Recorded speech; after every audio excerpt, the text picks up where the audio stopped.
particularmente ya hace varios años, desde el 2002 y un poquito antes, que trabajo en el tema, y bueno, con el ingeniero Kunz y Darío, y otras ingenieros aquí en el INTA y de la facultad de la Universidad Nacional, de la Facultad de Agronomía y la Facultad de Ciencias Forestales, hemos conformado un equipo de trabajo que hemos tratado de analizar algunas cuestiones en relación al rolado. Les voy a pedir a todos que apaguen sus micrófonos. Yo no los voy a apagar, no los voy a enmudecer a todos porque quiero comenzar con una pequeña dinámica, digamos, donde podamos conversar, por lo menos tomar algunas opiniones de ustedes.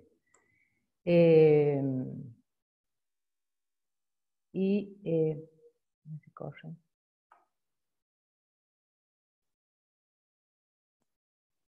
Ahí estamos.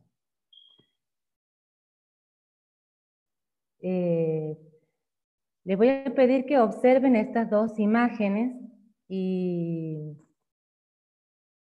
Esta pregunta todavía no. Les voy a pedir que observen estas dos imágenes y me digan, abran sus micrófonos, pueden levantar la manito. Aquí con Florencia vamos a ir diciendo quién levanta primero. ¿Qué es lo primero que se les viene a la mente cuando ven estas dos situaciones? A ver quién se anima a...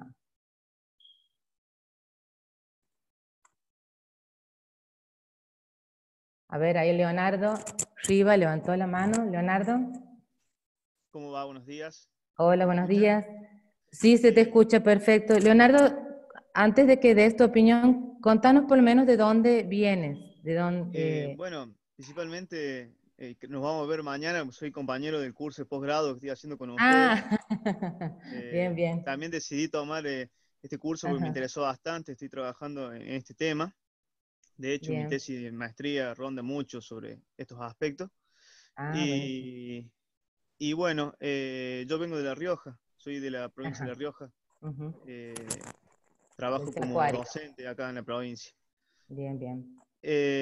Bueno, lo que se puede observar son dos situaciones, una que es un tratamiento con rolado y después una implementación de rolado y implementación de pastura, o sea, es tratamiento y post-tratamiento, lo que se puede ver.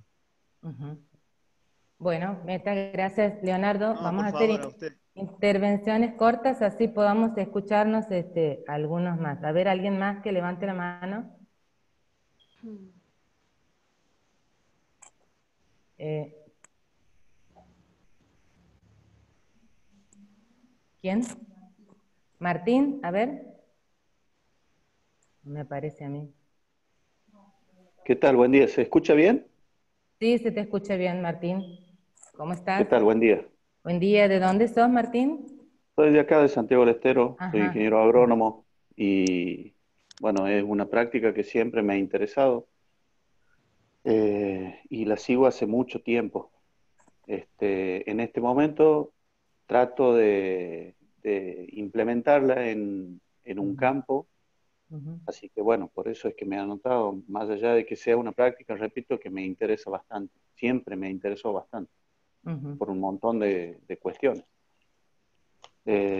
Particularmente lo que veo en la foto, bueno, en el caso de la derecha, en el caso, perdón, de la izquierda, eh, eh, han pasado un implemento, pero haber dejado todas las ramas y demás arbustos que había, hace que, si bien hay pasto en el suelo, pero no está disponible para el animal, me parece, ¿no? ujú. Eh, no sé qué especies serán las que están ahí tiradas, pero podría ser alguna leñosa con espinas y demás.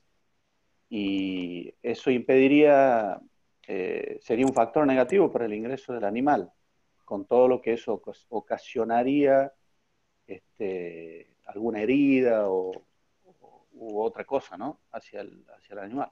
Ujú. Y en la otra, bueno, es a lo que creo que muchos apuntamos a tener equilibrio entre pastura, monte y, bueno, el número adecuado de animales, un manejo adecuado del forraje, del suelo. Es mi impresión. Bien. Muy bien, muy bien. Todas las opiniones son válidas porque es la percepción de cada uno. Tilda Gracias. levantó la mano. Muchas gracias, Martín. Tilda levantó la mano. Buen día, ¿cómo están? Buen día, Tilda, ¿qué tal? Bueno, yo soy santiagueña, pero estoy trabajando en la zona de Salta y de Jujuy. Y soy forestal, así que como buena forestal lo que veo es que en una imagen hay muchos árboles y en la otra prácticamente veo dos nada más. Entonces eso hace que realmente no vea, yo por lo menos no veo un futuro de un sistema silvopastoril, sino de pasturas bajo dos, tres arbolitos aquí que veo, Ujú. nada más. Bueno, muy bien, Tilda, muy bien, Tilda. Bueno, la apreciación ahí desde el componente arbóreo. Bueno, sigo con otra pregunta y seguimos conversando. Es esta, ¿no? Un poco ya se han ido adelantando algunos de ustedes.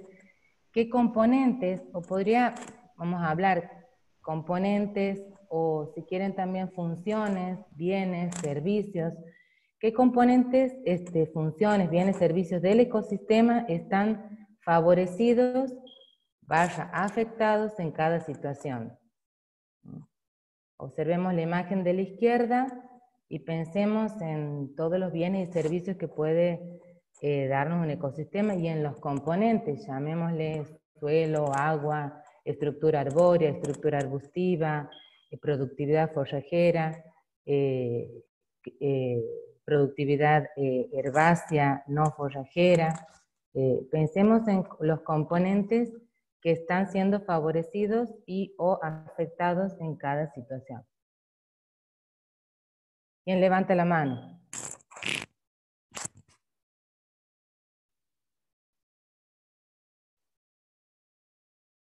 Aunque sea un componente, aunque sea una función, que estén como más, Rodrigo, ¿ha levantado la mano? Te escuchamos. Buenas, soy Rodrigo, trabajo acá en Formosa, en la parte de cultivo extensivo y forraje, y ganadería bovina. Bueno, lo que yo veo, bueno, el primer sistema es lo que se utiliza mucho acá, que está copiado bastante de la zona de los menonitas, acá del Chaco, de monte selectivo, es decir, dejar 10, 15, 20, ellos hablan de 30, 40 árboles por hectárea nada más. Favorecer, como vos decís, lo primero que se favorece ahí en ese ecosistema es la producción de pasto, ¿no? No tenés competencia por luz ni por agua desde el punto de vista del árbol. Lo que pasa es que en estos sistemas que se están implementando acá, la presión del renoval es altísima. Por eso se está viendo desde Formosa la implementación de un sistema de baja intensidad como para no hacerse tan dependiente, bueno, del gasoil y de la mantención del lote, los problemas que se está teniendo acá en esta zona. Eso es lo que veo, bueno, lo que puedo comentar. Claro, claro. Muy bien, Rodrigo, gracias. Y de la derecha, digamos, porque focalizaste más desde la izquierda.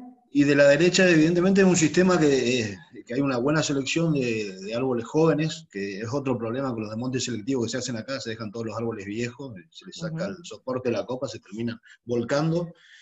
Y bueno, es un sistema que también se ve favorecido el pasto, y bueno, es un sistema, lo que se busca, un poco más armónico, más ecológico, lo que se ve eso. Complejo ya, digamos, no solamente desde el punto de vista de producción de forraje, ¿no? Muy bien. ¿Alguien más que quiera opinar? Que quiera compartir por ahí algo que están viviendo desde sus ecosistemas, como los chicos estaban.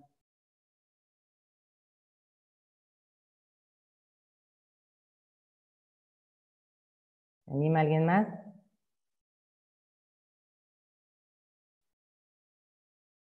De paso vamos conociéndonos.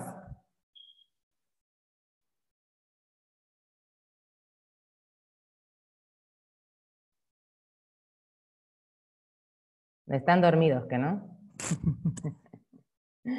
Están todos despiertos, ¿no? No están desde la cama como hacen por ahí algunos alumnos que están desde la cama conectados. Bueno,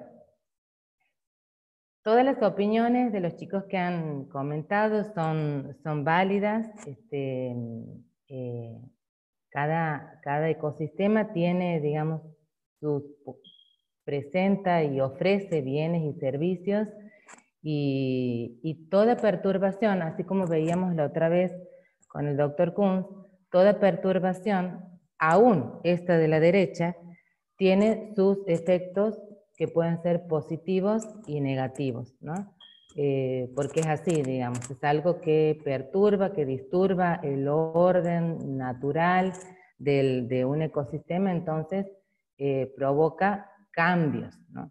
No siempre esos cambios pueden ser positivos y negativos.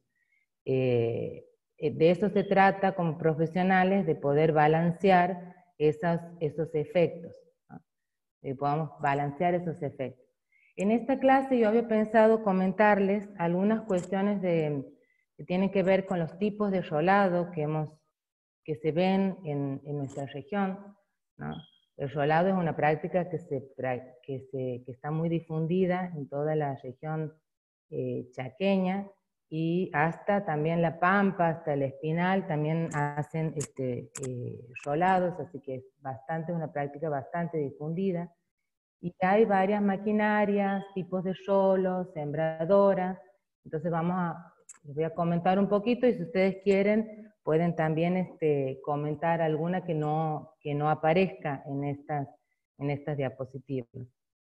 También vamos a hablar de la siembra y la resiembra, cuándo volver a sembrar, los momentos oportunos para rolar y sembrar, es algo que siempre los productores nos preguntan. El trabajo del tractorista, que nunca nos preguntan, pero nosotros hemos visto que es muy importante y es clave el trabajo del tractorista para hacer, digamos, lo que un profesional quiere que se haga, ¿no? Vamos a poner un poquito de énfasis en el RBI, en el rolado de baja intensidad, que es la experiencia que venimos sobre todo desde el 2006, juntando información, les decía al principio, trabajando en conjunto con las cátedras de Botánica General de la Facultad de Forestales, con las de aquí de la UNCE, con las cátedras de Microbiología Agrícola y Ecología de la Facultad de Agronomía, porque bueno, estas cosas son tan complejas, todo esto, que es muy difícil verlo desde un solo equipo de trabajo. Entonces tenemos que consociarnos con otros colegas y profesionales. En esta parte sí quiero mostrarles alguna información más teórica sobre los efectos del RBI en el ecosistema, qué es lo que produce en la productividad, en el suelo, en la dinámica del agua, en los residuos, ¿no? También quisiera mostrarles algo más moderno, que es un prototipo de rolo que se está, digamos, probando. Y como siempre nos preguntan cuestiones económicas, quería también comentarles algo que no me gusta mucho la parte económica, ni la entiendo demasiado, pero una cuestión de cálculo, cómo calcular los costos de un rolado, ¿no? Bueno, ustedes saben, un rolado, ¿qué es un rolado? Es el pasaje de un tractor, de un rolo traccionado por un tractor. En este caso, si ven el puntero, nosotros este es el tractor que usamos en nuestro campo experimental porque era el que teníamos. Nos hubiera gustado otro tipo de tractor, pero es un Fiat 780 que está acorazado, que se le han cambiado las ruedas. Esto tenía unos ponchos de goma, tenía muchos problemas con las pinchaduras, entonces le pusimos estas ruedas, estas cubiertas de metal. Este rolo tiene un ancho de 2,6, 2,7 creo, y después les voy a mostrar la sembradora, que ahora en esta foto no está, pero está en este sector. Pero en definitiva es eso, tiene como fin la reducción del extracto, de la densidad, de la cobertura, del volumen de las especies arbustivas, que son un problema, entre comillas, digamos, un problema para la actividad ganadera, porque crean, no hay accesibilidad ni para el personal, ni para los animales, no hay, lo que tiene el rolado es que aumenta con una siembra de gramíneas, o no, hay algunas situaciones donde se ha pasado solo nomás y ha servido como para que incrementen la productividad de las gramíneas nativas. Bueno, tiene ese objetivo, ¿no? Bueno, ¿por qué se rola? Para aumentar la oferta de follaje, para facilitar el acceso y el tránsito, para controlar o manejar el estrato arbustivo, para mantener la calidad del ecosistema, cuando uno conserva estas especies que nombraba uno de los chicos, no me acuerdo si era Martín o Rodrigo, sobre estas especies que quedan en el ecosistema, que brindan mantillo, hojarasca, bueno, para conservar algunos atributos del ecosistema, para contribuir a la sustentabilidad. En un sistema complejo hay diversas formas de vida, entonces eso contribuye a la biodiversidad. Muchos productores usan este sistema entonces para pastorear posterior al disturbio. Algunos se pasan y quieren pastorear inmediatamente al disturbio, y ahí es donde se cometen los principales errores. Bueno, introducir semilla de pastura, mantener los beneficios de las leñosas. ¿Todos los rolados son iguales? No, no todos los rolados son iguales. Como decía Tilda al principio, aquí en la foto de la izquierda, ¿no? Es un rolado y es un rolado viejo, donde ya se ha degradado mucho de los residuos, pero es un rolado donde se han dejado prácticamente casi nada de especies arbóreas, ¿no? Entonces muchas veces eso es tomado como una antesala al desmonte total, ¿no? Una anécdota: yo cuando estudiaba, cuando hice mi maestría, salí en el 2006, 2004, 2005, salí a consultar a productores y preguntaba si tenían ellos en sus campos sistemas silvopastoriles, y me decían, sí, venga ingeniera, y cuando uno iba a ver, eran 2 árboles por hectárea, 10 árboles por hectárea en el mejor de los casos. Bueno, no todos los rolados son iguales, no todo lo que vemos es sistema silvopastoril, no todo lo que brilla es oro, ¿no? No todos son sistemas silvopastoriles. El de la derecha es un re-rolado, es un lugar donde se ha rolado en el 99 y se ha vuelto a rolar en el 2004 y se ha vuelto a rolar en el 2015. Y es, como verán ustedes, no hay prácticamente residuos en el suelo, porque ya es un lugar que ya viene de 2 rolados anteriores. Entonces los residuos se han ido degradando, ¿no? No han sido residuos grandes, como ven ustedes, se ha tratado de conservar la mayor cantidad de, por lo menos la estructura original, pero es una imagen posterior a un rolado, ¿no? Un rolado y siembra. Es así como queda, digamos, inmediatamente después que pasa el rol.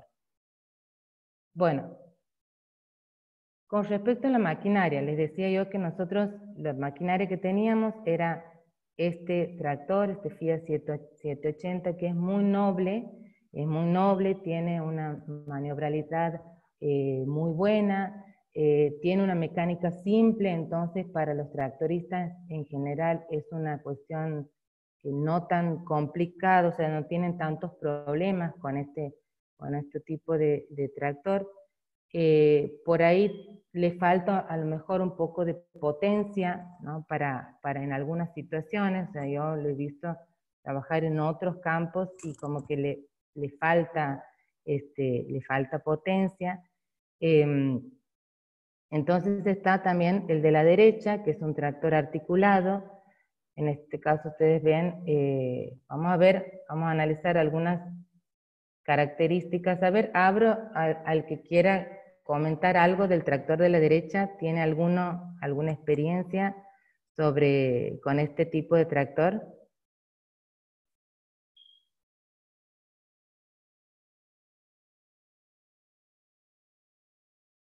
¿no? Lo conocen, ¿verdad? Conocen este tipo de tractor. Bueno, por ejemplo, este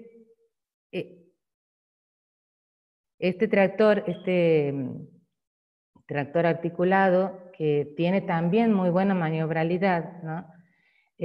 Por ejemplo, en este caso, en este campo, en la zona de Quimilí, que fuimos a hacer una experiencia, ¿qué pasó con este tractor? Hizo un muy buen trabajo porque también el tractorista estaba como acostumbrado al monte, ¿no? Pero, ¿qué pasó? Se rompieron algunas ventanas de este. O sea, el tema del acorazado, el tema de la protección, ¿no? Es muy importante. Y aquí me recuerdo que algunos ramas entraron en los vidrios y bueno, entonces no estaba totalmente preparado para el tipo de monte, ¿no? Bueno, entonces hay que ver la potencia que sea adecuada, la maniobrabilidad y la protección. La protección, que es muy importante para, para el tractorista, para que trabaje tranquilo, ¿no? Hay les decía que hay diferentes tipos de rolo, con diferentes disposición, número y tamaño de cuchillas. Muchas veces nos preguntan cuál es el número ideal, cómo tiene que estar la cuchilla. La verdad que no sabemos, no tenemos estudios de, digamos, si la cuchilla perpendicular a la dirección de avance, como es el de la izquierda, es la mejor. Es mejor que una cuchilla que esté más en forma helicoidal, o sea, que esté más inclinada. No lo sabemos. Lo que sí hemos aprendido que es muy importante el filo que tiene que tener las cuchillas de los rolos, ¿no?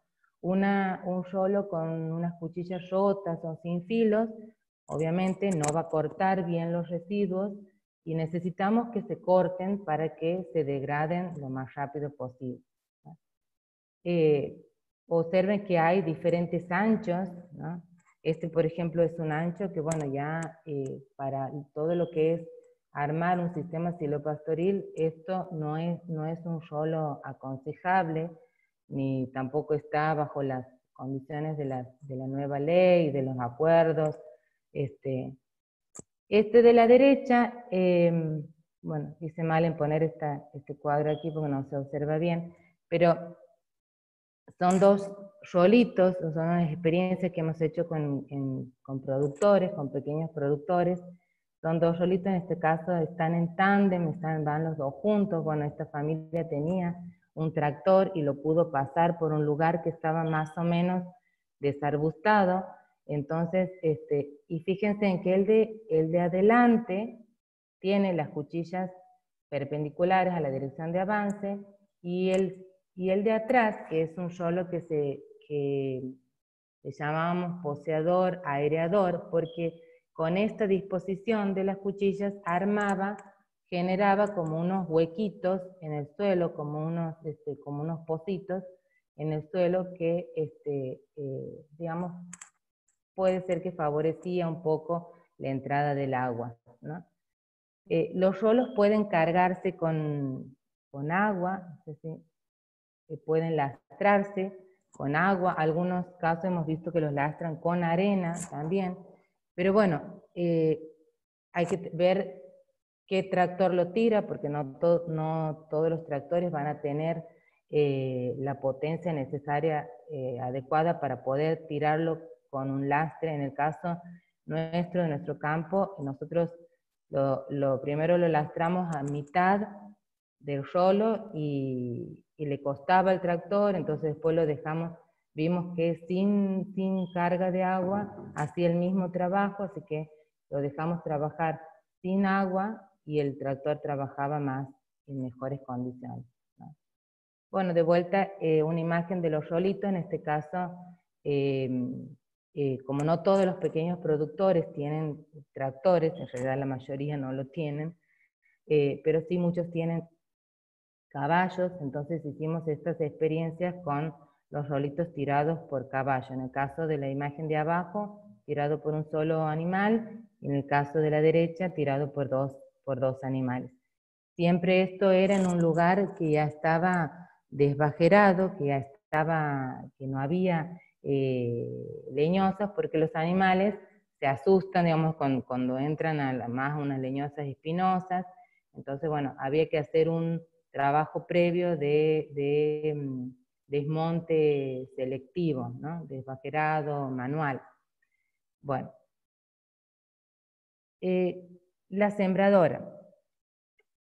Nosotros usamos este tipo, como les digo, es lo que teníamos con los presupuestos de INTA, que muchas veces son bastante acotados. Esta es una sembradorita que tiene la tolvita, tiene una capacidad de 4 a 5 kilos, más o menos, donde, bueno, el tractorista aquí era don López, un señor que ya se jubiló del INTA hace varios años. Le cargaba aquí en esta tolva, ¿no? Va por un sistema de poleas, esto va unido al eje a la toma de fuerza del tractor, y la semilla sale por aquí y va con un sistema de ventilación, se disemina la semilla, ¿no? Nosotros siempre hemos usado aquí Gatton Panic, nunca hemos probado esta sembradorita con Baffle. El Baffle tiene otro tipo de semilla, tiene unas glumas, glumelas que puede que se atoren en el sistema de la bajada, ¿no? De cuando entra al anillo, entonces puede que haya problemas de apelmazado ahí. El Gatton es otro tipo de semilla, seguramente muchos de ustedes la conocen, pero es diferente, ¿no? Ahí, bueno, a ver, Leonardo está levantando la mano. A ver, Leonardo, ¿quieres hacer algún comentario?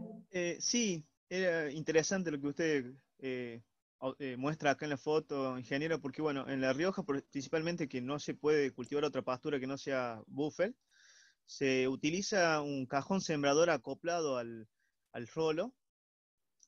Puede ser con una cadena o se le acopla también para que digamos, el movimiento giratorio del rolo acompañe el cajón con una goma, una rueda de auto. Y como usted bien dice, el cajón sembrador tiene unos orificios bastante grandes. Como este Porque, que, bueno, que estoy mostrando, ahí está la Leonardo. foto. Genial. Bien, Entonces, bien. esos orificios grandes, digamos, son para que salga la semilla de búfal, pero hay una dificultad en eso. No se puede controlar la densidad de siembra. Como se siembra prácticamente al voleo, entonces es toda una dificultad. Eso es comentario que quería hacer, ingeniero. Muchas gracias. Perfecto, perfecto. Bueno, se ha anticipado, Leonardo, un buen alumno, se ha anticipado, digamos, a la otro tipo de sembrador, que es lo más común. Esto es lo más común que vemos en los campos. Un tambor sembrador, como decía Leonardo, que tiene un neumático, una rueda, que el rolo cuando va girando, las cuchillas van haciendo que esa rueda se mueva y el tambor gire. Lo que decía Leonardo son estos agujeros, ¿no? Por aquí abajo, la flechita de abajo muestra cómo muestra la entrada, la foto está, digamos, quedó la boca de entrada de la semilla quedó abajo, y el orificio de la derecha. Nos pasó, como bien ha dicho Leonardo, una cuestión muy importante como profesionales es tener que regular la densidad de siembra, ¿no? Siempre a los ingenieros agrónomos nos han dado muchas clases de regular densidad de siembra en cultivos, pero muy pocas en regular densidad de siembra de pasturas en este tipo de implementos. Y no es tan fácil, exactamente como decía él. Algunas personas en estos tipos de tambores les ponen también unas cintas de goma. Lo que hacen, ustedes ven que, perdón, este cincho así puede moverse y entonces regular el tamaño del orificio. A veces aún este tamaño suele ser un poco grande para algunas pasturas, entonces se le suele poner algunas cintos de goma, como las de las cubiertas, entonces que van bajando el tamaño. No es fácil, es toda una cuestión de ingeniería, regular la densidad de siembra, pero es algo que lo tenemos que hacer, ¿no? En todo caso, después comentamos, pero en general lo que hacemos es por ahí ver una distancia determinada, aquí en este caso con esta regulación que hemos hecho en un campo, en los campos de unos productores, hemos usado unas bolsas, bueno, todo un sistema de ingeniería, pero más cuestión práctica, ¿no? Es una cosa que uno... ¿Alguien tiene el micrófono abierto? No sé si quiere hablar o se le prendió el micrófono.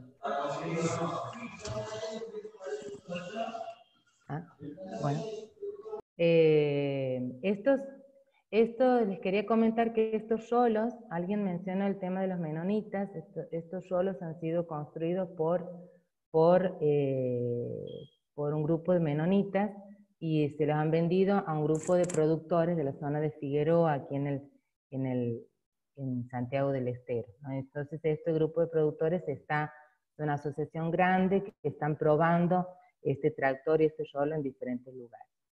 ¿Cómo sembramos? ¿Cuánto sembramos? La densidad de siembra en general del Gatton Panic y también del Baffel es de 7 a 10 kilos.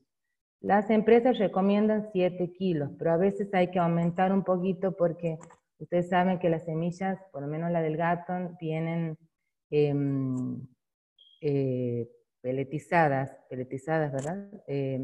Con fungicidas, entonces eso quita peso, cuando uno va a hacer la siembra total, quita peso real de semilla.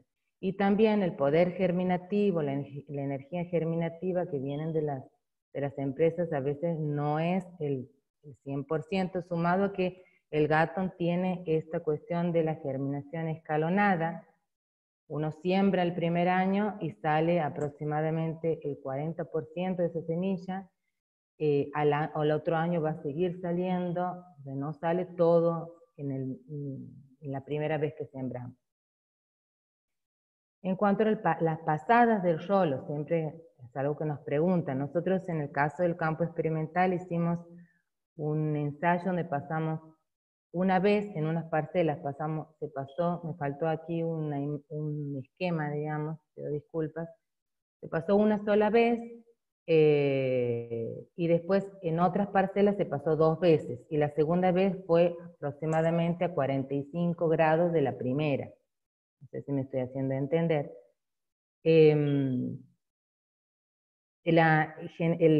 Muchas veces cómo pasaba el tractorista para no perderse, porque el monte desorienta, así en forma concéntrica, o sea, iba desde afuera hacia adentro, pero siempre siguiendo la línea o la franja que estaba rolada. ¿En qué momento?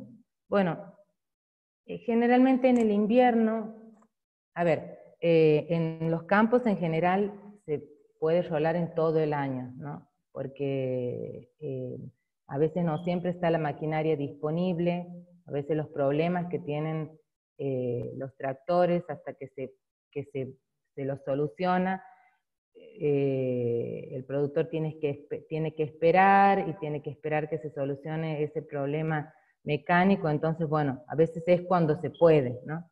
Pero en general, en invierno, la vegetación leñosa está bastante seca, y entonces puede ser un momento oportuno para ir rolando, ¿no? Porque puede ser más fácil, digamos, ¿no? Puede brindar menos resistencia. Pero ¿qué pasa? También tenemos que ver cuándo tirar la semilla, ¿no? Que ya lo vamos a ver. Y hay que fijarse bien en el tipo de suelo que tenemos, ¿no? Un suelo que sea arcilloso, un momento muy húmedo, puede ser difícil o puede ser no muy conveniente aplicarlo al rolado, entonces hay que ver el momento oportuno según las condiciones de humedad también, ¿no? Es muy importante que evaluemos el éxito de la implantación, ¿no? ¿Qué llamamos a plántula establecida? Bueno, un concepto podría ser plántulas mayores de 5 centímetros de alto. No es el caso de la imagen que estamos viendo, están recién germinando estas plantulitas, pero más o menos una plántula establecida podríamos decir que es una plantulita que está más alta de 5 centímetros de alto. y como para tener un valor de referencia de 8 a 12 plántulas en un metro cuadrado, es un valor que podemos hablar de un éxito de la implantación, ¿no? De ahí, ¿por qué digo que es muy importante ver el éxito de la implantación? Porque entonces eso nos va a permitir decir si hay que resembrar o no, ¿no? Si nosotros tenemos valores de 4 plántulas por metro cuadrado, bueno, si no hemos hecho un análisis germinativo, análisis de poder germinativo, nos estamos dando cuenta que la semilla en este caso no ha estado muy buena, o a lo mejor el momento de sembrar, hay que analizar todo eso, el momento de sembrar no ha sido el más apropiado, entonces va a haber que hacer una nueva siembra, ¿no? Si supera esos 12, 13 plántulas que más o menos algunas veces se han tomado, bueno, a lo mejor hay que ver cuestiones de la regulación, ¿no? Muchas veces hay sectores donde pueden estar muchísimas plántulas y otros no. Es también así, no es un cultivo, no es algo que sale cada metro, pero estos son valores de referencia, ¿no? Y sobre todo algo muy importante que a los productores les cuesta muchísimo llevar a cabo es el pastoreo. El pastoreo tiene que ser sí o sí posterior a la semillazón de la pastura. O sea, no se puede adelantar estas cosas porque si no perdemos plantas, ¿no? El primer pastoreo en general tiene que ser liviano y tiene que estar ajustado a la carga animal. La carga animal tiene que estar ajustada a la oferta forrajera, ¿no? ¿Esto qué significa? Que como profesionales tenemos que hacer una evaluación de esa oferta forrajera, y Florencia en la próxima clase va a comentar algunos métodos de cómo podemos hacer eso para los que a lo mejor no están tan familiarizados o se han olvidado. Ver cuál es la oferta forrajera y en función de la oferta forrajera regular el pastoreo. Y siempre el primer pastoreo lo tenemos que para abajo, digamos, no sobrepastorear, sino perdemos plantas, ¿no? La planta, recuerden el ciclo de vida de una planta, es necesario que tenga, que produzca raíces, ¿no? Que produzca raíces, en el caso del gatón, del baf, en estas pasturas, y también en el caso de las gramíneas nativas, tienen buenos sistemas de ramificación, buenos sistemas radicales, que están en general en los primeros centímetros del suelo, antes de los 50 centímetros, pero es necesario que ellas anclen bien en el suelo para poder completar sus ciclos vegetativos y reproductivos. ¿Cuáles son los momentos oportunos para rolar y sembrar? En la región chaqueña, con más o menos diferencias, tenemos este ciclo, digamos, de dinámica de temperatura y humedad, y principalmente en Santiago del Estero, y no sé si por ahí más en el Chaco Árido se darán estas situaciones, pero en octubre, noviembre, diciembre hay un pico de humedad, y en febrero, marzo hay otro pico de humedad, ¿no? Los momentos que por ahí recomendamos para sembrar son desde octubre, noviembre, hasta diciembre, ¿no? Pues se puede sembrar, y después a partir de febrero. ¿Por qué no tanto en diciembre, finales de diciembre? Porque las plántulas que nazcan después de diciembre, más o menos una plántula de gatón puede estar saliendo a los 20 días de sembrarse. Puede encontrarse con el mes de enero, que es un mes en general seco y de muy alta irradiación, lo que puede hacer que estas plantas se sequen. Entonces, no aconsejamos las siembras muy cerca, desde mediados de diciembre para adelante. Tampoco en enero. Volvemos a aconsejar la siembra en febrero. En febrero es una época muy buena para sembrar, para rolar y para sembrar. En general, todos los productores lo que hacen es rolar y sembrar al mismo tiempo, porque rolar una vez y después volver a sembrar otra vez es como un gasto de gasoil importante. Entonces, en febrero, ¿qué nos permitiría? Nos permitiría en febrero sembrar para tener una plántula más o menos establecida ya en marzo, que puedan crecer y semillar, vegetar, reproducir, tener semillas en abril, mayo, porque en abril, para llegar al invierno, ya con plantas bien establecidas, maduras.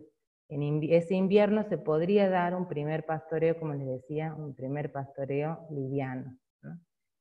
Pero esos serían los dos momentos que en general recomendamos para la siembra. Pero como les decía anteriormente, muchas veces esas son las condiciones ideales, muchas veces eso no se da en los campos y los productores suelen solar y sembrar durante el invierno. Entonces, bueno, es lo que a veces lo que se puede, ¿no?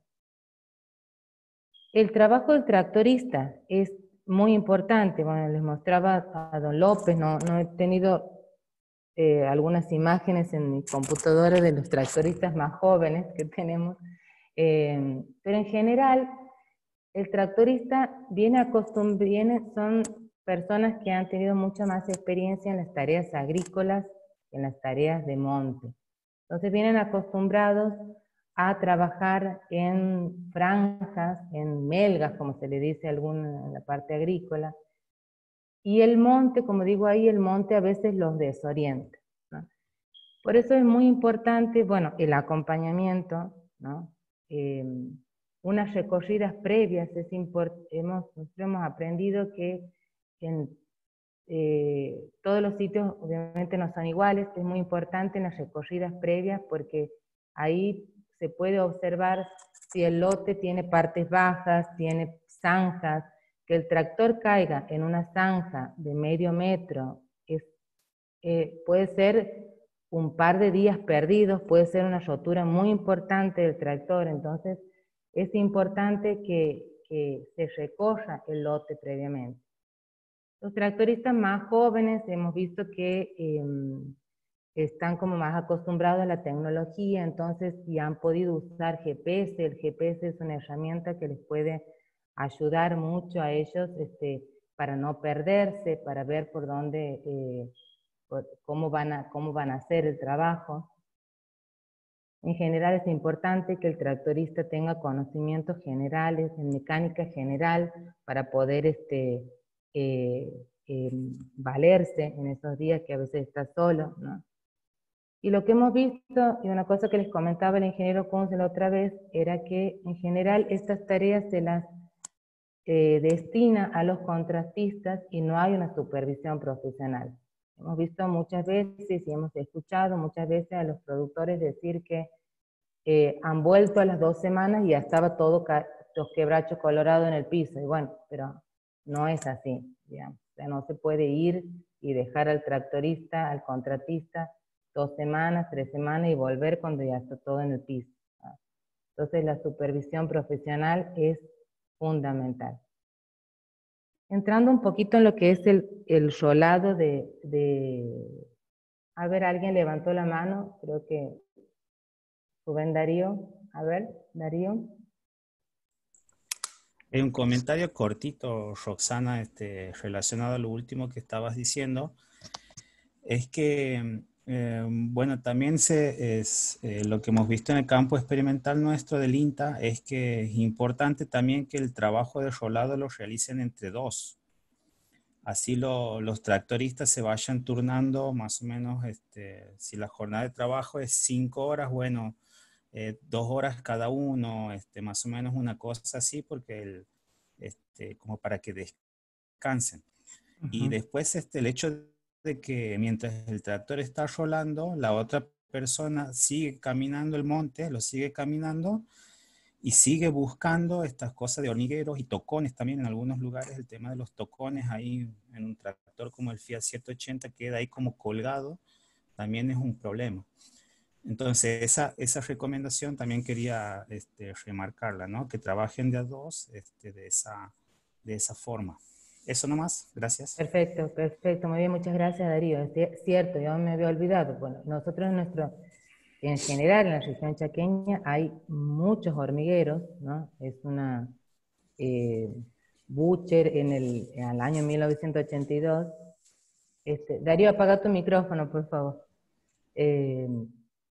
Decía que las hormigas producían casi el mismo efecto que la herbivoría producida por el ganado.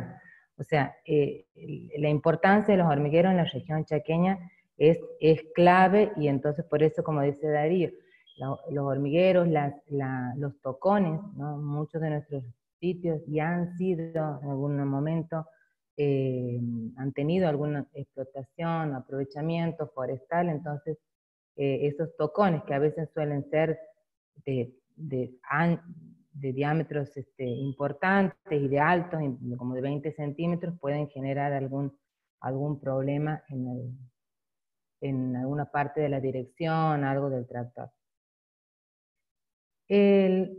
Nosotros hemos trabajado, digamos, en esta práctica que le hemos dado por nombre rolado de baja intensidad.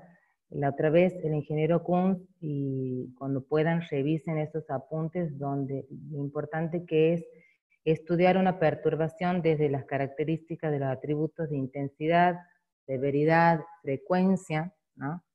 Es así como se estudia cualquier tipo de intervención, digamos, un rolado, una quema, un pastoreo, ¿no? Le hemos puesto este nombre de baja intensidad, ¿no? Porque nos parecía que comparado con otros tipos de rolados, como les mostraba antes, este era un rolado de baja intensidad, ¿no? En esta imagen ustedes pueden ver que, bueno, hay una masa arbustiva importante que dificulta al acceso, al tránsito. Justo aquí hay se puede ver un poquito claro porque hay una parcela forestal, pero en general sería como de los lados de izquierda a derecha, ¿no? Observen que no hay gramíneas nativas, no hay oferta de forraje en el piso, en el suelo. Y bueno, entonces hemos aplicado un rolado de baja intensidad con el tractor ese que les mostraba al principio, el 780, con ese rolo, y se ha creado este lugar, ¿no? Es el mismo lugar, lo tomó nuestro compañero ingeniero naval, estas fotos, donde se ha mantenido esa estructura arbórea, ¿eh? Se ven la anterior foto, se ha mantenido la estructura arbórea, se han mantenido gran parte de los individuos de menos de 12, 15 centímetros, individuos, y se ha sembrado la pastura, ¿no? En este caso el gatón paño, que ha cubierto bastante el suelo, ¿no? Bueno, este es otro rolado de baja intensidad. Nosotros consideramos, en un campo de Figueroa, hemos considerado que es un rolado de baja intensidad porque en este lugar, por ejemplo, es distinto al campo experimental donde hemos trabajado. No había un sitio de quebrachal de los dos quebrachos, solamente había quebracho blanco. Entonces se ha hecho un trabajo de baja intensidad, ¿no? Aquí quería mostrarles, no he encontrado el cuadro donde tienen los años posteriores, pero un poco para que puedan observar la oferta de biomasa aérea, biomasa forrajera aérea, que está medida en kilogramos de materia seca por hectárea, y la receptividad ganadera, que está medida en hectáreas por unidad ganadera, ¿no? En la columna están los tratamientos, que son el rolado de intensidad 2, eso les comentaba hace rato que eran 2 pasadas, y el rolado de intensidad 1, una sola pasada, ¿no? Entonces vemos a lo largo de los años estos valores, ¿no? Hemos empezado con 3.000 kilos, 4.900, nuevamente 3.000 kilos en un año 2009, un año que ha sido posterior al 2008, que ha sido un año seco, digamos, un año con menos precipitaciones. En el 2010, fíjense, el Gatton ha podido producir hasta 12.000 kilos, 12 toneladas por hectárea. Bueno, esta variabilidad que nosotros vemos está relacionada con las precipitaciones, obviamente, ¿no? Vemos un promedio de 5.000 kilos en estos años en el rolado de intensidad 2 y un promedio de 2.800 kilos en un rolado de la intensidad 1, o sea, con una sola pasada de rolo, ¿no? Aquí hubo... Si hay datos de qué, datos de qué. Sí hay datos, lo que podemos, nosotros comparamos con los datos de oferta de forraje en parcelas abiertas, digamos, o sea, parcelas que eran agrícolas y que se han sembrado ahí Gatton Panic, y más o menos la productividad es similar, ¿no? También hay en estas parcelas, hay años donde supera los 10.000 kilos y hay años donde rondan más los 3.000 kilos, 5.000 kilos. Por ahí les recomiendo ver algunos trabajos de la ingeniera Cornacchione, de aquí de Santiago del Estero, donde tiene pasturas, productividad de pasturas a cielo abierto, y digamos los valores de Gatton, ¿no? Productividad de Gatton no están tan alejados en estos sistemas silopastoriles que a cielo abierto, ¿no? Bueno, observen ustedes las hectáreas por unidad ganadera, ¿no? Pasamos aquí un promedio de 1,7, o sea, 1,7 hectáreas que necesita un animal, y al rolado de intensidad 1, 3,4 hectáreas. De todas maneras, rolado de intensidad 1, o sea, una sola pasada de rolo, estamos en 3 hectáreas, 3,4 hectáreas por unidad ganadera, cuando venimos de un control, de un testigo que no tiene siembra, que en muchos casos en nuestra provincia van de 12 a 20 hectáreas por animal. Se requieren de 12 a 20 hectáreas por unidad ganadera. Y pasamos a una receptividad de 3 hectáreas por unidad ganadera. O sea que el cambio es sustancial. Este es un gráfico que por ahí es muy importante, está en varios trabajos, creo haberlo sacado de un trabajo de Archer, pero es muy importante este esquema, ¿no? Para poder entender el manejo de las leñosas. En el verde más oscuro tenemos la línea de la densidad, la cobertura, el volumen, el parámetro que quieran evaluarlo en leñosas, en arbustivas, y la línea verde más claro son las herbáceas, los pastos, ¿no? En un primer momento, entonces, vamos a tener un alto nivel de volumen de leñosas, un bajo nivel de herbáceas. En este momento que hacemos un manejo, llamémosle rolado, llamémosle fuego, llamémosle otro tipo de rastra, en ese momento baja la densidad, la cobertura, el volumen de las leñosas e incrementa el volumen, la productividad de las gramíneas, ¿no? Ya sea gramíneas nativas que responden bastante bien a estos tratamientos,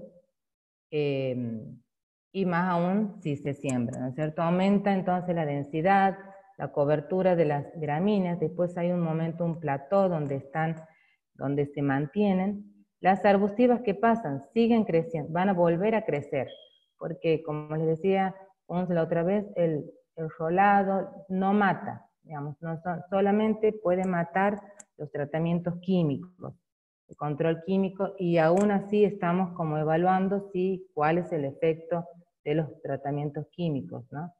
Pero en general, como son especies, nuestras especies leñosas son especies que están adaptadas a nuestros ambientes, tienen habilidades para rebrotar, tienen un banco de yemas importante en su estructura, las que lo hacen habilidosas para rebrotar. Entonces, siguen aumentando las leñosas, va a llegar un momento donde económicamente, sustentablemente, va a haber que hacer un retratamiento. ¿Qué es lo que los productores nos piden? Que estos tratamientos, que este momento de retratar sean lo más distanciados posible, para que el tratamiento inicial tenga una rentabilidad, una amortización mayor, ¿no? Aquí, por ejemplo, hay una imagen del volumen promedio de los arbustos, cómo ha ido creciendo a partir, nosotros hemos hecho este rolado en el 2006, cómo ha ido aumentando el volumen de las leñosas, tanto en la intensidad 1 como en la intensidad 2. Hemos partido de un valor de, estos son volumen promedio de arbustos medido en metros cúbicos por hectárea. Si a alguno le interesa, por ahí después podemos brindarle más información sobre las metodologías de cómo evaluar. Algo capaz que Flor ve el jueves. Son los métodos, no, son simples, pero digamos requieren algún tipo más de explicación. Pero hemos empezado con un valor de 13 metros cúbicos, que hemos fijado como un umbral, ¿no? Y este volumen, digamos, ha ido aumentando, y recién en el 2006 hemos considerado volver a retratar. O sea, nosotros hemos pasado más o menos unos 10 años con el tratamiento inicial. Hemos sembrado en el 2006 y no hemos hecho ninguna otra cosa más que pastoreos moderados, ajustados a la oferta de forraje, y recién en el 2016 hemos visto la necesidad de volver a rolar. Bueno, entrando un poquito en los efectos del rolado en el ecosistema, un aspecto muy importante que tenemos que evaluar es la dinámica del agua. El agua es el factor más limitante en las regiones áridas y semiáridas. Aquí a la izquierda, en la imagen de la izquierda de la arriba, ven un suelo donde ha pasado un rolo, pero fíjense en que la profundidad de la cuchilla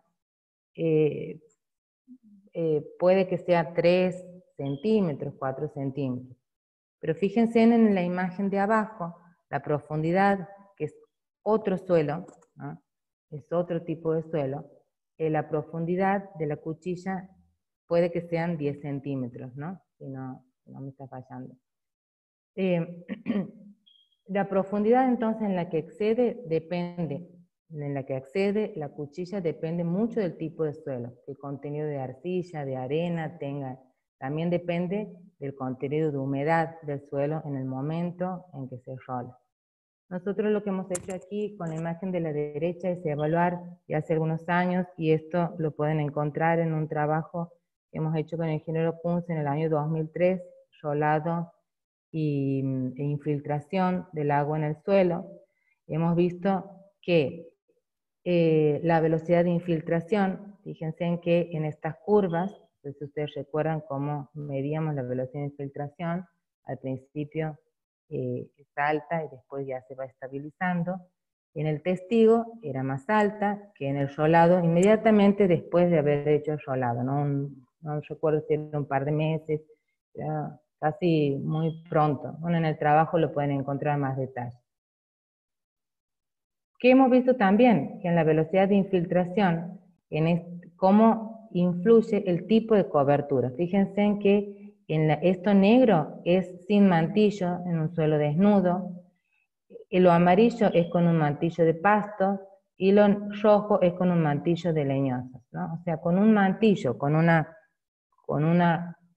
cama de residuos de leñosas, de pastos, cómo mejora la velocidad de infiltración del agua en el suelo, ¿no? No he puesto los datos de infiltración básica, pero eso es un dato importante también. Junto con la cátedra, les decía, junto con la gente de la cátedra de microbiología agrícola, hemos hecho unos trabajos de qué pasa con variables en el suelo. Por ejemplo, una variable muy importante es la densidad aparente, que ustedes recuerdan que es la que nos da una idea de la compactación del suelo, ¿no?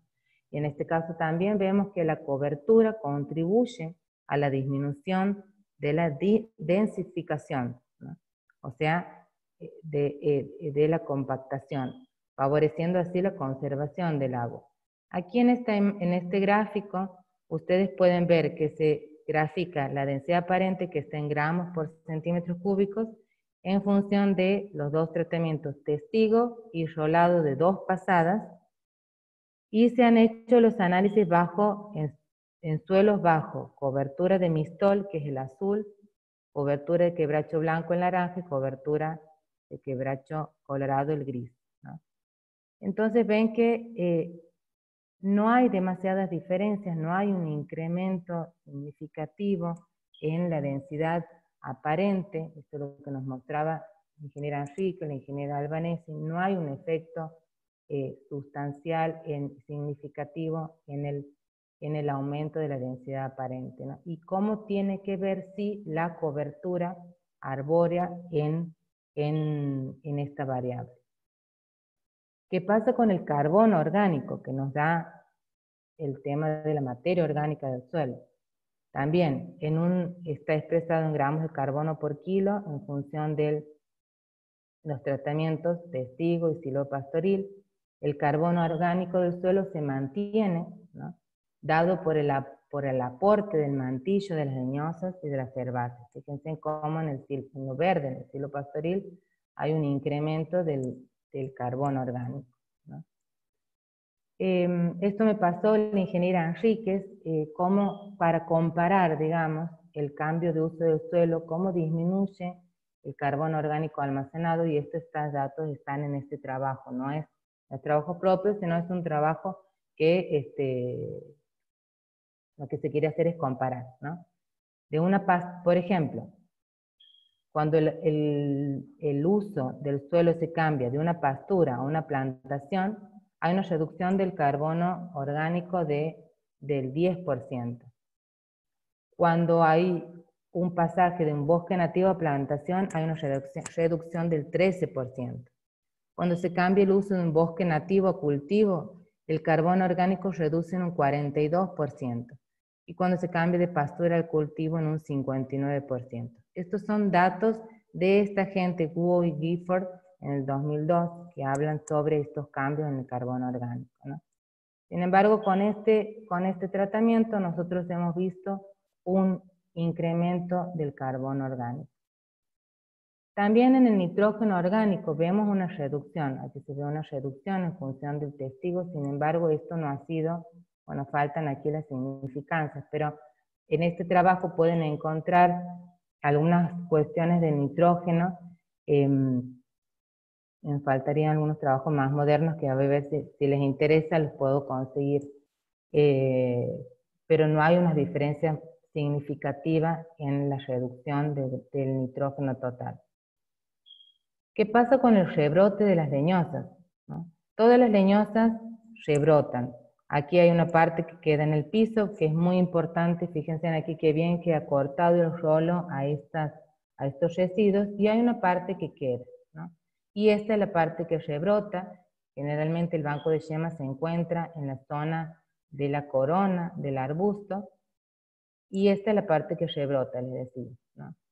Hemos hecho algunos trabajos para ver raíces, hemos descalzado algunas plantas, y fíjense en cómo después en este, que es un tala, no se lo ve porque ya perdió sus hojas en el invierno, pero fíjense en cómo a partir de esta corona, cómo empiezan a difundirse, a crecer las raíces, sobre todo en una disposición lateral, ¿no?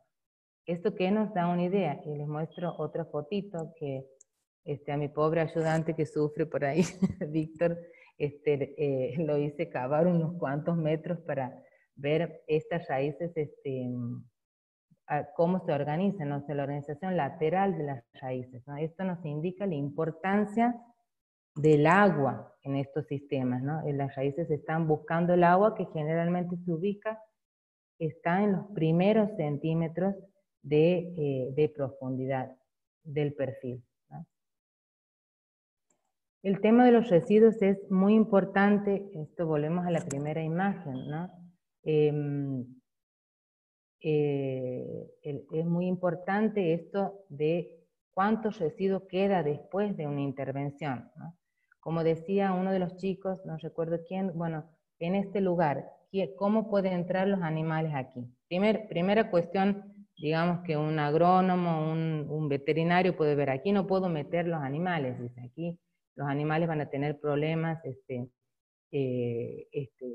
no se puede meter cualquier tipo de, los toros no entrarían aquí, por ejemplo, bueno, que pastura tampoco se ve que haya mucho, y después uno empieza a preguntarse, ¿y esas pasturas que hay van a poder crecer? Y si crecen van a ser accesibles, digamos.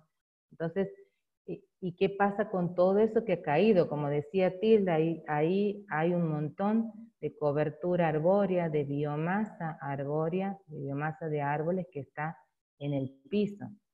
Muchos productores lo que hacen es quemar estos residuos, quemar después del rolo, que es todavía aún más catastrófico, porque quedan estos peladares que por ahí les mostraba en algunas fotos Kunz, quedan peladares. Ustedes recuerdan que las cenizas son hidrofóbicas, o sea, después en esos lugares no es muy difícil que germine, o sea, tiene que pasar como bastante tiempo para que en esos lugares, en esos micrositios pueda haber germinación.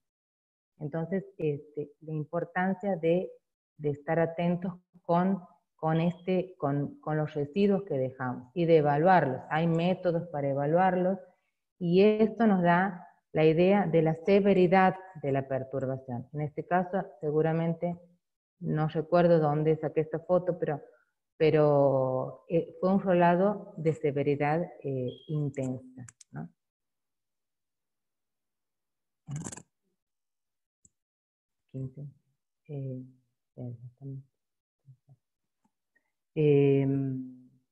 Efecto del RBI sobre la estructura arbórea, algo que quería comentarles sobre el crecimiento arbóreo. Nuestros compañeros, los ingenieros forestales de aquí del INTA, hicieron una evaluación en función del daño que provocaba el rolado, este RBI, y aquí podemos observar que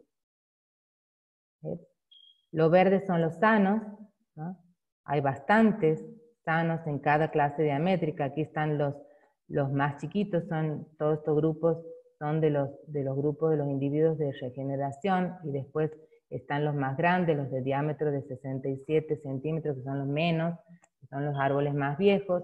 Bueno, hay una gran cantidad de sanos, hay con el daño leve los amarillos, menos, y con daño severo están en los dos grupos de las clases diamétricas más bajas, están el daño más severo, digamos, sin embargo, es mucho menor al daño a los sanos. Estos trabajos lo hicieron la ingeniera Adriana Gómez, el ingeniero Marcelo Naval, que están publicados en el acta de los congresos silvopastoriles. Bueno, voy acelerando un poquito para no hacer tan larga la presentación. Quería comentarles este prototipo de rolo que junto con la empresa, el INTA, junto con la empresa Sanelo, han diseñado este prototipo de rolo para nuestros montes nativos, nuestros bosques nativos. En este tractor, fíjense que es un tractor Sanelo articulado, que en vez de tener el segundo eje lo ha sustituido por un rolo, ¿no? Está acorazado, como una de las cosas fundamentales que veíamos. El rolo tiene, les voy a pasar un folleto donde está explicado, digamos, las características, pero si no recuerdo, tiene 2,4 de ancho, el largo total es 7 metros, tiene una importante maniobralidad. Los neumáticos estos han sido cubiertos con ya no me sale, estas cubiertas de hierro. Tiene una pala, porque muchas veces el trabajo lo hace la parte delantera, el trabajo de bajar los arbustos lo hace en realidad el tractor, ¿no? El tractor necesita una pala. Esta pala está arriba, fíjense en que está arriba, no está abajo, no está rozando el suelo. Eso es una cuestión que siempre le decimos a los productores cuando vemos palas que están tocando el suelo que levanten esa pala para que no haya movimiento de la capa superior, de los primeros 5 centímetros del suelo. Y fíjense que aquí está justo una linda foto que está girando el tractor, está girando entre un lugar donde hay 2 árboles, esto no debe ser más de 3 metros, pero como para que vean que se puede generar un sistema que tenga, un sistema silvopastoril que tenga por lo menos un distanciamiento entre árboles de 3 metros. El ancho del rolo siempre tiene que ser menos o igual que la trocha del tractor, el ancho del tractor, ¿no? Para poder en estas maniobras, cuando gira el tractor, no lastimar a estos individuos que están aquí. Nosotros hemos visto muchas veces cuando el rolo es muy ancho, lo que hace es lastimar mucho en esta zona, ¿no? Bueno, y por último, quería comentarles este trabajito que hemos hecho también con el ingeniero Naval y el ingeniero Tomsic. En este link van a encontrar ustedes 3 documentos. Una presentación en un congreso en el año 2018 donde está explicada esta metodología, es una metodología que la queremos probar. Está también la planilla Excel donde van a poder ingresar algunos datos. Ustedes tienen datos de costo de rolado, costo de semilla, van a poder ingresar y les va a dar un cierto costo de rolado. Y también hay un formulario Google donde nos interesaría que si la usan a la planilla, si la ponen en práctica, comenten si les es útil, si falta algo, cómo se puede mejorar. Pero, ¿qué es lo que les repito? Es una metodología, no estamos aquí evaluando el costo, o sea, no estamos dando resultados de costo de rolado, sino que estamos presentando una metodología para evaluar los costos de rolado, ¿no?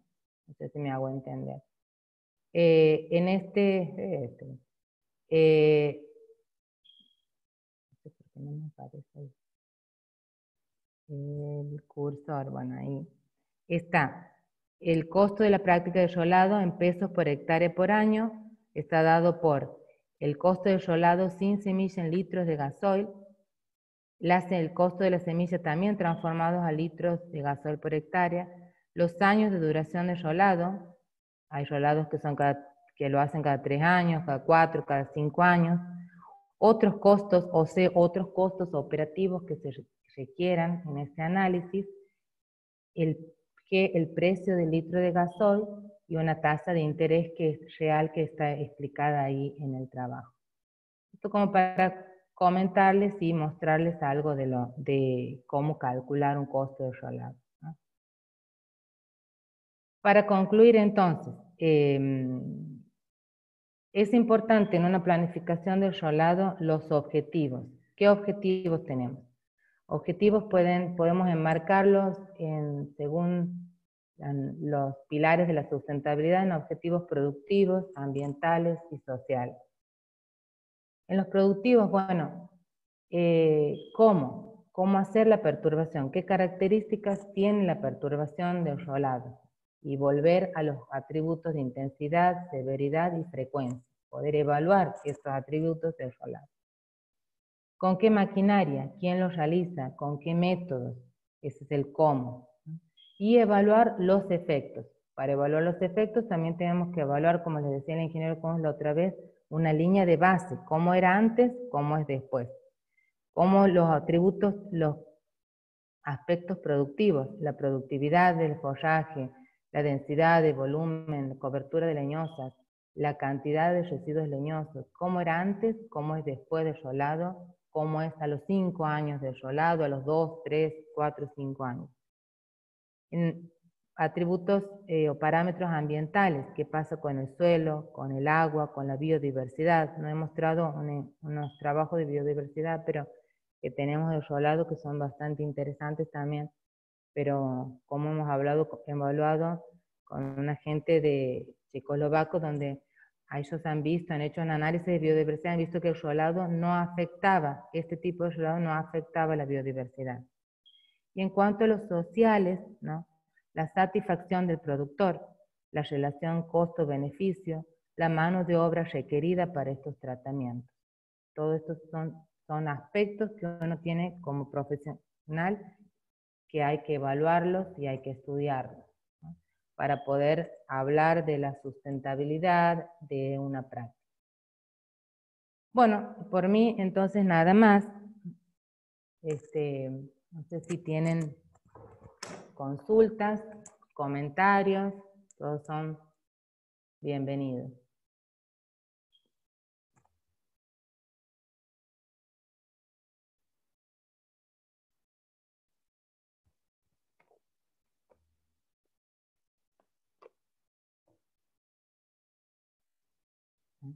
¿Siguen ahí?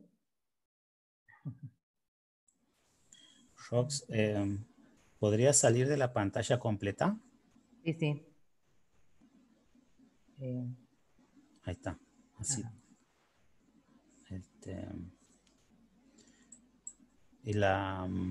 Ajá. ¿Y la Flor está procesando las preguntas? Sí. Hay preguntas ahí.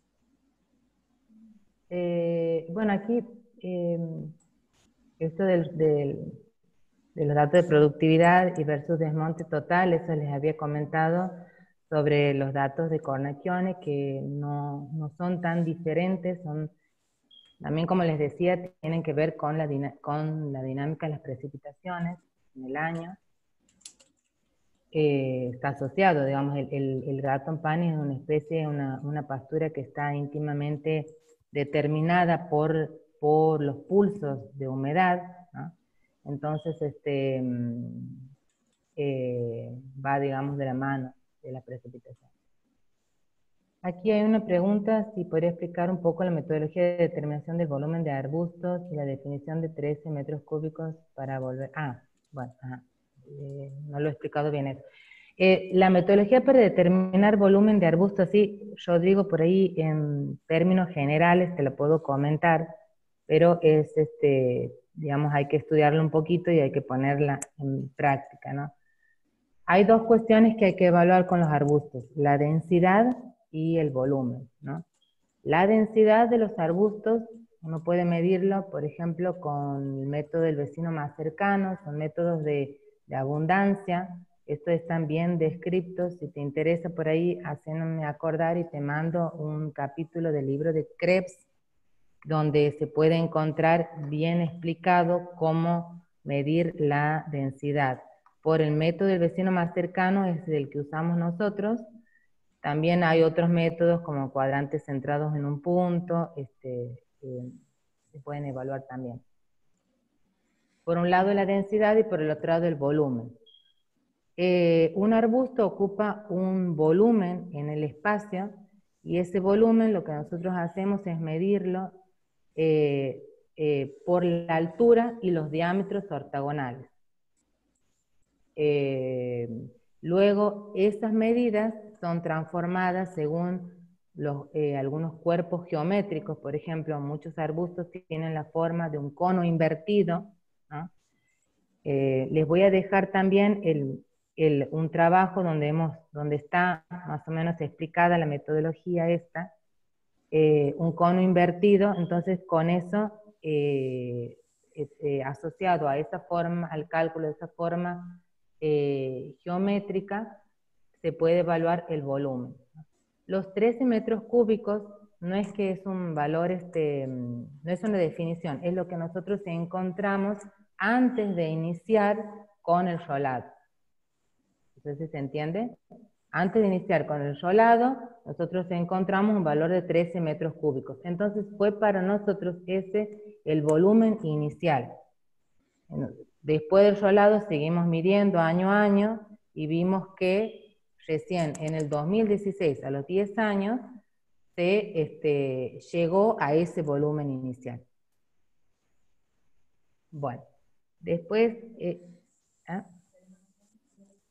pide la palabra Germán. A ver, Germán, abrí tu micrófono. Ahí estamos. Buen día, Rosana. Te pregunto, Con respecto cuando hace la evaluación de implantación del gato umpani o cualquiera de la especie, que tomaba, si no mal recuerdo, de 8 a 12 plántulas por metro cuadrado. Eso el primer año. ¿Y en qué fecha más o menos lo harías, teniendo en cuenta si tenemos que resembrar o no? Y si en el segundo año, cuando tenemos la resiembra natural, se hace una evaluación de este estilo como para tomar una decisión de resiembra. Ajá. ¿Se entiende? O sea, Creo que sí.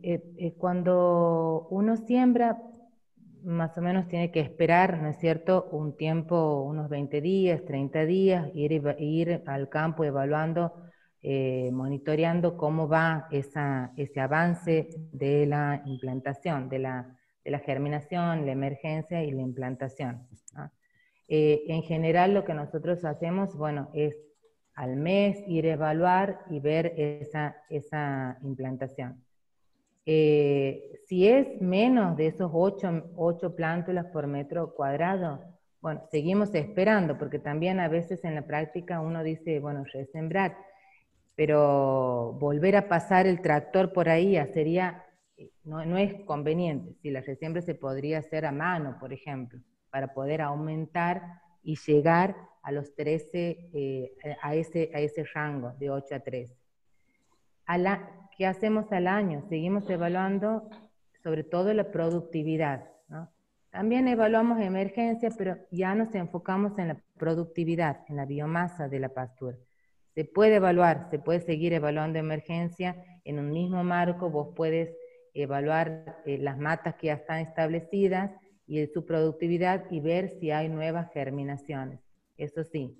Pero en general nuestros estudios es como que nos focalizamos después en cómo va avanzando la productividad. En general, digamos, suelen ser pocos los casos que nos ha ido mal con la germinación y la emergencia de la semilla, ¿no? No sé si contesta la pregunta. sí, Rosa. Bien, gracias. ¿Qué poder germinativo, hablando de gatos, es recomendable? Más o menos, Gustavo, en un 30 o 40% es un valor adecuado para lo que es gato umpani, ¿no? Es un valor adecuado. ¿Con qué volumen aconsejan intervenir? Tienen datos de comportamiento de Basel bajo sombreado y rolado de baja intensidad. ¿Con qué volumen? Y bueno, eso es también ya criterio del profesional, ¿no? Yo que te comentaba al principio, Rodrigo, nosotros hemos empezado con una situación donde el acceso no había acceso, y el volumen de la arbustiva era un 100%, la cobertura era de un 100% de arbustiva. Entonces ahí se decide rolar y sembrar. Nosotros hemos seguido evaluando. Generalmente en los campos no se hace eso lo hacemos nosotros porque bueno, nos dedicamos a eso, digamos. Pero si el productor va observando cómo va creciendo el volumen de esas arbustivas.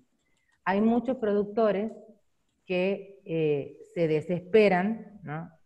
Pierden la paciencia y rolan al año, a los 2 años.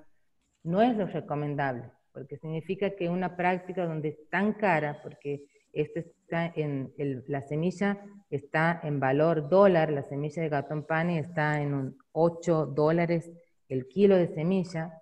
O sea, en una práctica que el gasoil es también una fortuna, en una práctica que es tan cara, no se puede pensar en rolar todos los años. Eso es algo inviable. Muchos lo hacen, pero en términos reales es antieconómico, ¿no? Entonces, algo está pasando con el manejo en estos casos. Si está creciendo tanto el volumen de leñosas, algo está pasando con el manejo. Seguramente hay un pastoreo muy intenso que no deja que el pasto se recupere y le sigue dando oportunidades a las leñosas. Por eso hay que manejar el pastoreo, Florencia nos va a hablar de eso el jueves, manejar el pastoreo para evitar volver a rerolar rápidamente, ¿no? Y si hay datos de Basel bajo sombreado, no tenemos, yo no tengo. Los chicos de La Rioja, la gente de La Rioja, tienen muchos datos de Basel Gras porque es casi la única pastura que se puede sembrar en el saco árido y también tienen experiencias con rolados.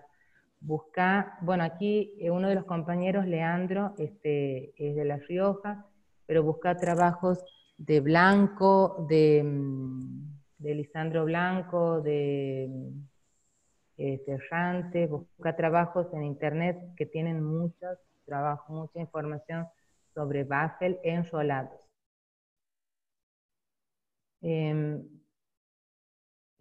Florencia dice, ¿me podrías mencionar en qué costo operativo podemos hacer más hincapié a la hora de calcular el costo del rolado, ya que es algo pendiente que tengo de calcular el costo? Recomendaciones, gracias. Bueno, una cuestión muy importante es la suplementación, ¿no? La suplementación, Florencia, como vos sabes que la pastura de Gatton en general no satisface totalmente los requerimientos nutricionales. Siempre vamos a tener que suplementar con algo energético, con algo más proteico, entonces sobre todo en el invierno, ¿no? Entonces la suplementación es un gasto que lo vas a tener que poner sí o sí, digamos, en este componente OC. Bueno, no sé si hay otras consultas. Me parece, no.